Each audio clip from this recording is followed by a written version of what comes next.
यथार्थ मोक्ष।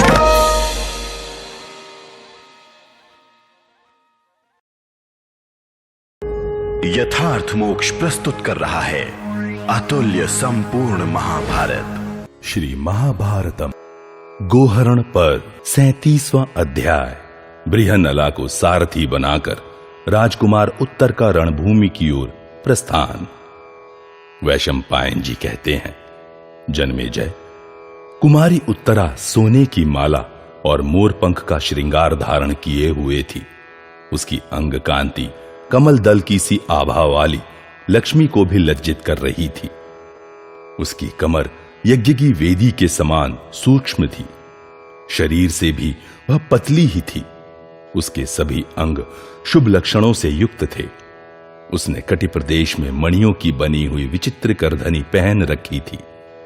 मत्स्यराज की वह यशस्विनी कन्या अनुपम शोभा से प्रकाशित हो रही थी। बड़ों की आज्ञा मानने वाली कुमारी उत्तरा बड़े भाई के भेजने से बड़ी उतावली के साथ नृत्यशाला में गई, मानो चपला मेघमाला में विलीन हो गई हो। उसके नेत्रों की टेढ़ी टेढ़ी बरौनियां बड़ी भली मालूम होती थी। उसकी परस्पर सटी हुई जांघें हाथी की सूंड के समान सुशोभित होती थी। दांत चमकीले और मनोहर थे। शरीर का मध्य भाग बड़ा सुहावना था। वह अनिंद्य सुंदरी सुंदर हार धारण किए उन कुंती नंदन अर्जुन के पास पहुंचकर गजराज के समीप गई हुई हथिनी के समान शोभा पा रही थी। विराट कुमारी उत्तरा स्त्रियों में रत्न स्वरूपा और मन को प्रिय लगने वाली थी। वह उस राजभवन में इंद्र की साम्राज्य लक्ष्मी के समान सम्मानित थी। उसके नेत्र बड़े बड़े थे। वह यशस्विनी बाला सामने से देखने ही योग्य थी। वह अर्जुन से प्रेम पूर्वक बोली। सुवर्ण के समान सुंदर एवं गौर त्वचा तथा सटी जांघों वाली कुमारी उत्तरा को देखकर अर्जुन ने पूछा, सुवर्ण की माला धारण करने वाली मृगलोचने, भामिनी, तुम क्यों उतावली सी चली आ रही हो? सुंदरी, आज तुम्हारा मुख प्रसन्न क्यों नहीं है? अंगने, मुझे शीघ्र सब बातें ठीक ठीक बताओ। वैशंपायन जी कहते हैं, जन्मेजय, विशाल नेत्रों वाली अपनी सखी राजकुमारी उत्तरा की ओर देखकर अर्जुन ने हंसते हुए जब उससे अपने पास आने का कारण पूछा, तब वह राजपुत्री नरश्रेष्ठ अर्जुन के समीप जा अपना प्रेम प्रकट करती हुई सखियों के बीच में इस प्रकार बोली, बृहन्नले, हमारे राष्ट्र की गौओं को कौरव हाँक कर लिए जा रहे हैं। अतः उन्हें जीतने के लिए मेरे भैया धनुष धारण करके जाने वाले हैं। थोड़े ही दिन हुए उनका रथ का सारथी एक युद्ध में मारा गया। इस कारण कोई ऐसा योग्य सूत नहीं है जो उनके सारथी का काम संभाल सके। बृहन्नले, वे सारथी ढूंढने का प्रयत्न कर रहे थे। इतने में ही सैरंध्री ने पहुंचकर यह बताया कि तुम अश्व विद्या में कुशल हो। पहले तुम अर्जुन का प्रिय सारथी रह चुके हो। तुम्हारी सहायता से उन पांडव शिरोमणि ने समूची पृथ्वी पर विजय पाई है। अतः बृहन्नले, इसके पहले कि कौरव लोग हमारे गौओं को बहुत दूर लेकर चले जाएं, तुम मेरे भाई के सारथी का कार्य अच्छी तरह कर दो। सखी, मैं बड़े प्रेम से यह बात कहती हूं। यदि आज इतना अनुरोध करने पर भी तुम मेरी बात नहीं मानोगी तो मैं प्राण त्याग दूंगी। सुंदर कटि प्रदेश वाली सखी उत्तरा के ऐसा कहने पर शत्रुओं को संताप देने वाले अर्जुन अमित पराक्रमी राजकुमार उत्तर के समीप गए। मद टपकाने वाले गजराज की भांति शीघ्रता पूर्वक आते हुए अर्जुन के पीछे पीछे विशाल नेत्रों वाली उत्तरा भी आई। ठीक उसी तरह जैसे हथिनी हाथी के पीछे पीछे जाती है। राजकुमार उत्तर ने बृहन्नला को दूर से ही देखकर इस प्रकार कहा, बृहन्नले, अर्जुन ने तुम्हें सारथी बनाकर खांडव वन में अग्नि को तृप्त किया था। इतना ही नहीं, कुंती पुत्र धनंजय ने तुम जैसे सारथी के सहयोग से ही समूची पृथ्वी पर विजय पाई है। तुम्हारे विषय में यह बात सैरंध्री कह रही थी, क्योंकि वह पांडवों को अच्छी तरह जानती है। बृहन्नले, तुम अर्जुन की ही भांति मेरे घोड़ों को भी काबू में रखना। क्योंकि मैं अपना गोधन वापस लेने के लिए कौरवों के साथ युद्ध करने वाला हूं। पहले तुम अर्जुन का प्रिय सारथी रह चुकी हो और तुम्हारी ही सहायता से उन पांडव शिरोमणि ने समूची पृथ्वी पर विजय पाई है।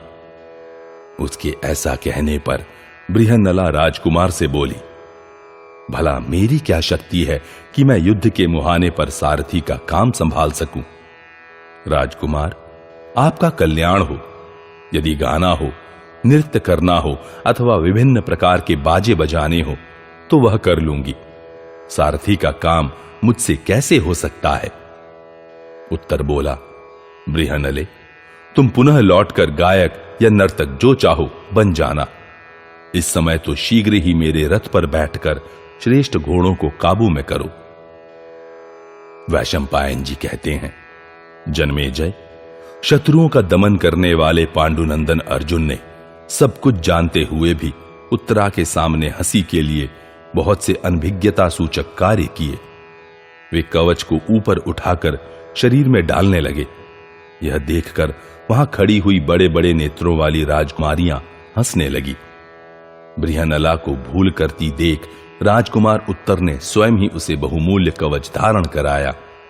फिर उसने स्वयं भी सूर्य के समान कांतिमान सुंदर कवच धारण किया और रथ पर सिंह ध्वज फहराकर बृहन्नला को सारथी के कार्य में नियुक्त कर दिया। तदनंतर बहुत से बहुमूल्य धनुष और सुंदर बाण लेकर वीर उत्तर बृहन्नला सारथी के साथ युद्ध के लिए प्रस्थित हुआ। उस समय उत्तरा और उसकी सखी रूपा दूसरी राजकन्याओं ने कहा, बृहन्नले, तुम युद्ध भूमि में आए हुए भीष्म, द्रोण आदि प्रमुख कौरव वीरों को जीतकर हमारी गुड़ियों के लिए उनके महीन, कोमल और विचित्र रंग के सुंदर सुंदर वस्त्र ले आना। ऐसी कहती हुई उन सब कन्याओं से पांडुनंदन अर्जुन ने हंसते हुए मेघ और दुंदुभी के समान गंभीर वाणी में कहा।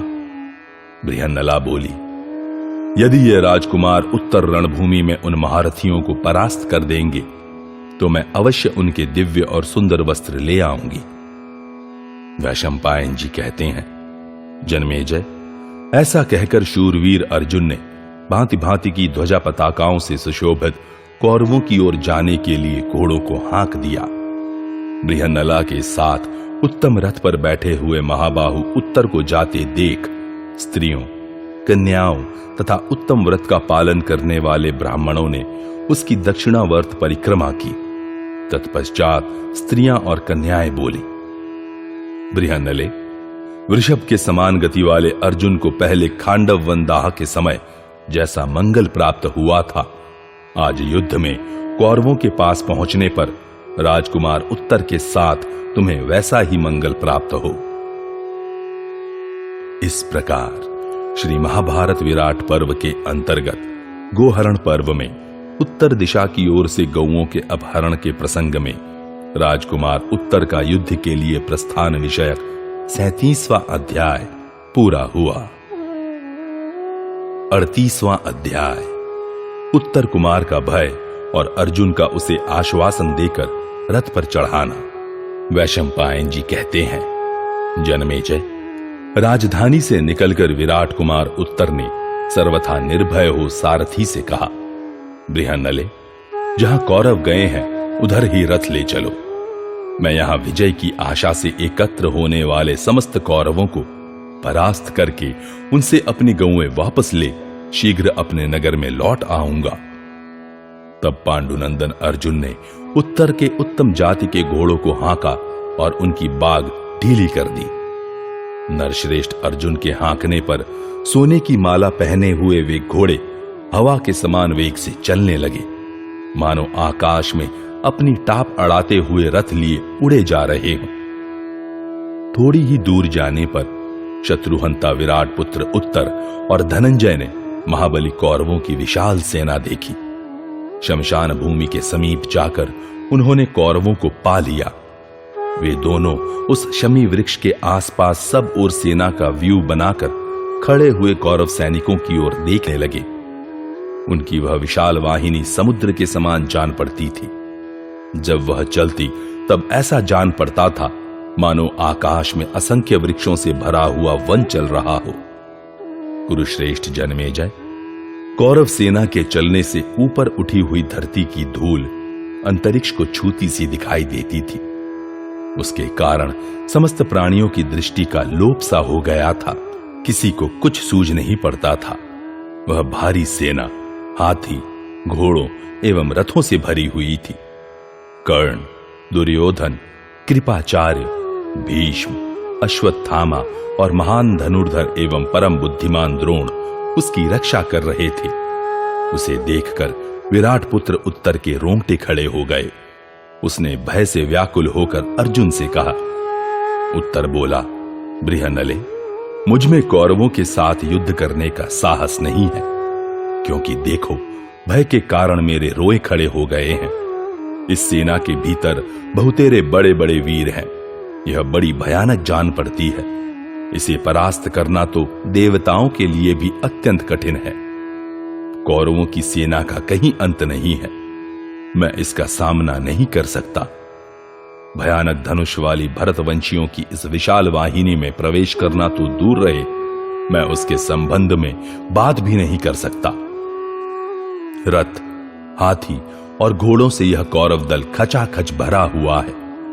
पैदल सिपाहियों और असंख्य ध्वजाओं से व्याप्त है। इसलिए रणभूमि में इन शत्रुओं को देखकर ही मेरा हृदय व्यथित सा हो गया है। जहां द्रोण, भीष्म, कृप, कर्ण, विवंशति, अश्वत्थामा, विकर्ण, सोमदत्त, बाहलिक तथा रथियों में श्रेष्ठ वीर राजा दुर्योधन है, जो सबके सब तेजस्वी, महान धनुर्धर और युद्ध की कला में प्रवीण हैं। ये कौरव वीर मद से उन्मत्त हुए महान गजराजों के समान जान पड़ते हैं। ये सब के सब ध्वजा पताकाओं से युक्त, नीति निपुण, महाधनुर्धर तथा संपूर्ण अस्त्र विद्या का सुनिश्चित ज्ञान रखते हैं। इन पर विजय पाना संपूर्ण सेनाओं के लिए ही नहीं, इंद्र सहित संपूर्ण देवताओं के लिए भी अत्यंत कठिन है। इनके हाथियों पर भी पताकाएं फहरा रही हैं। बड़े बड़े रथ ध्वजाओं से सुशोभित हो रहे हैं। विचित्र आभूषणों से आभूषित घोड़े चारों ओर फैलकर विजय के लिए उद्योगशील प्रतीत होते हैं। ऐसे शूरवीर कौरवों को युद्ध में जीतने के लिए मैं दुर्बुद्धि बालक कहां आ गया। सेना की व्यूह रचना करके प्रहार के लिए उद्यत खड़े हुए इन कौरवों को देखकर ही मेरे रोंगटे खड़े हो गए हैं। मुझे मूर्छा सी आ रही है। वैशंपायन जी कहते हैं, जन्मेजय, मूर्ख उत्तर एक साधारण कोटि का मनुष्य था और छद्म वेशधारी सव्यसाची अर्जुन असाधारण वीर थे। अतः उनके प्रभाव को न जानने के कारण वह मूर्खतावश उनके पास रहकर भी उन्हीं के देखते देखते यूं विलाप करने लगा। बृहन्नले, मेरे पिता सूने नगर में उसकी रक्षा के लिए मुझे अकेला रखकर स्वयं सारी सेना साथ ले त्रिगर्तों से युद्ध करने के लिए गए हैं। मेरे पास यहां कोई सैनिक नहीं है। मैं अकेला बालक हूं और मैंने अस्त्र विद्या में अभी अधिक परिश्रम भी नहीं किया है। ऐसी दशा में अस्त्र शस्त्रों के ज्ञाता और प्रौढ़ अवस्था वाले इन बहुसंख्यक कौरवों का सामना मैं नहीं कर सकूंगा। अतः तुम रथ लेकर लौट चलो। बृहन्नला ने कहा, राजकुमार, तुम भय के कारण दीन होकर शत्रुओं का हर्ष बढ़ा रहे हो।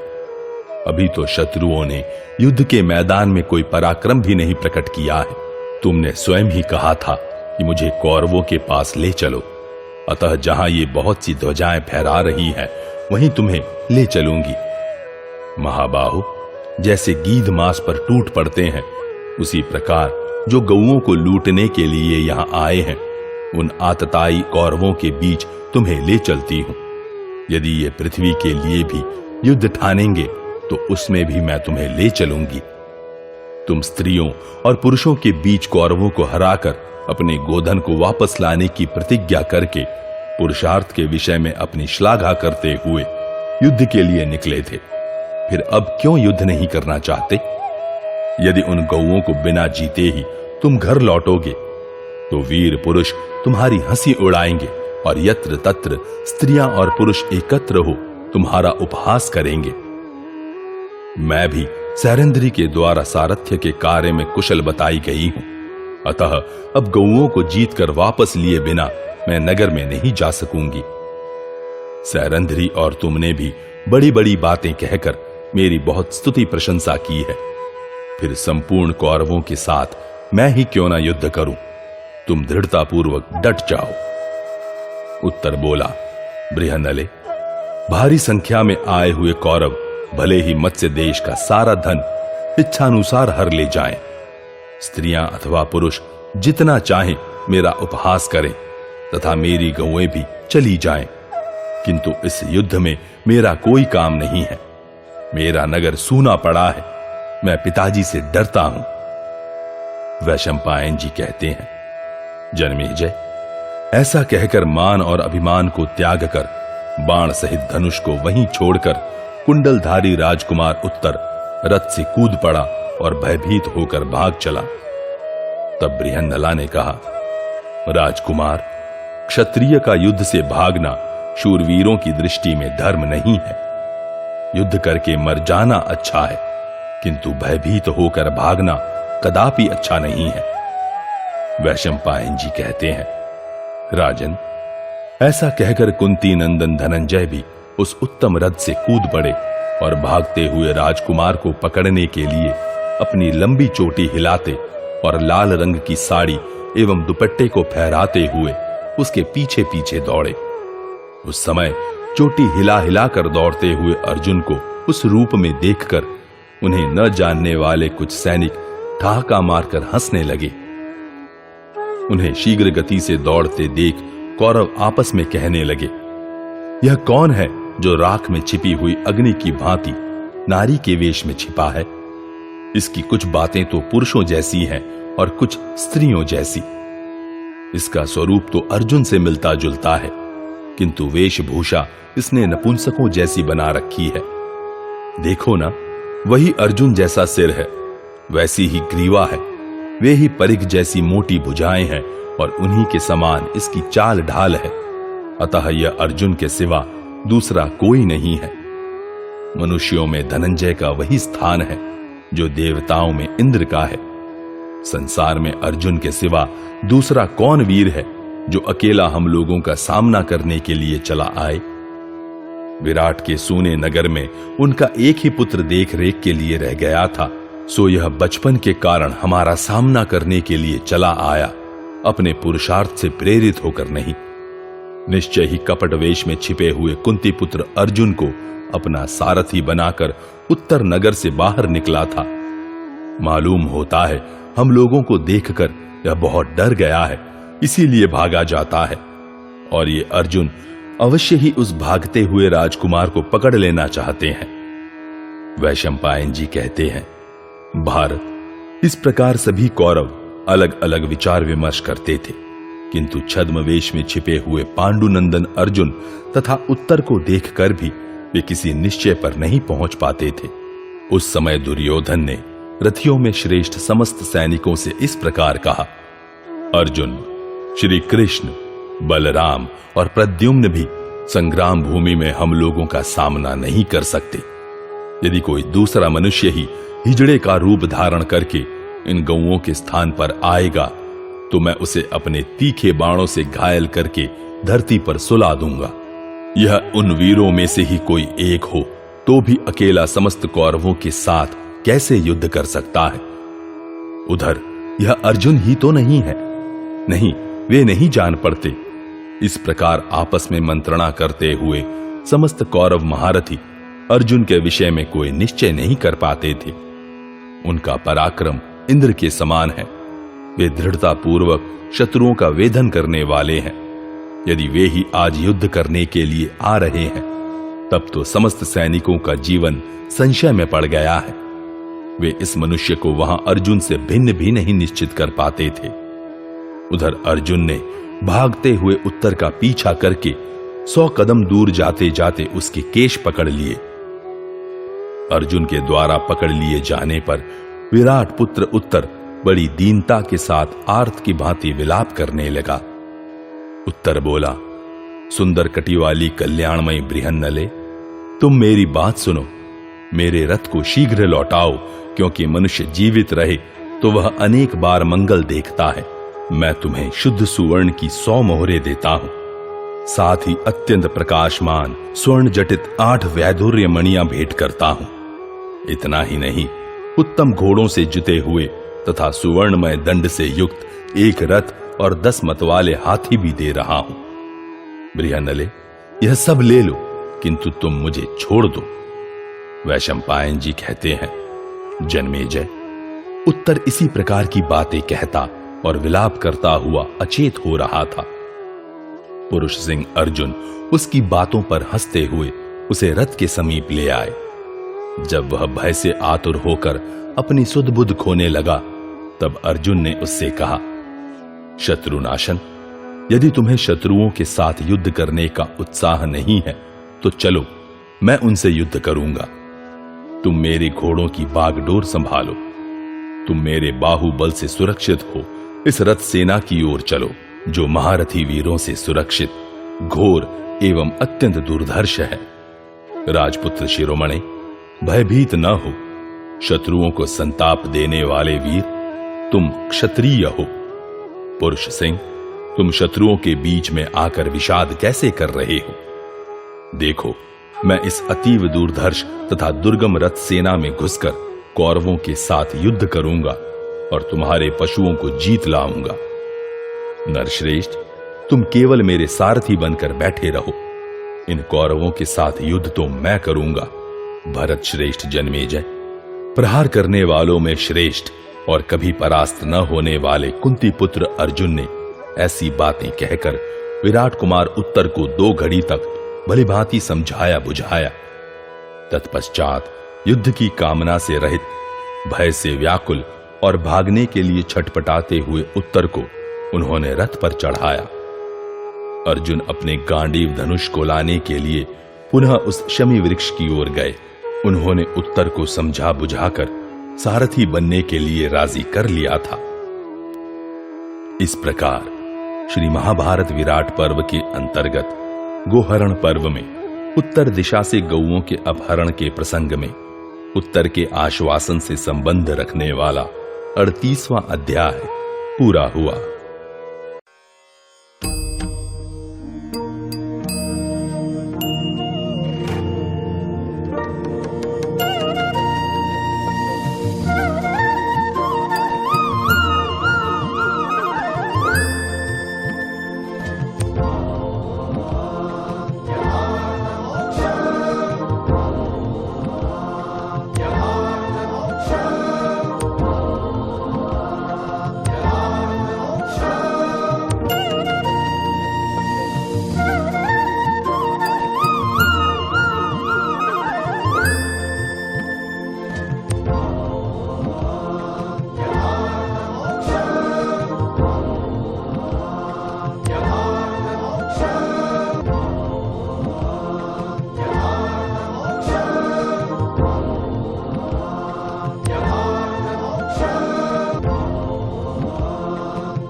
यथार्थ मोक्ष।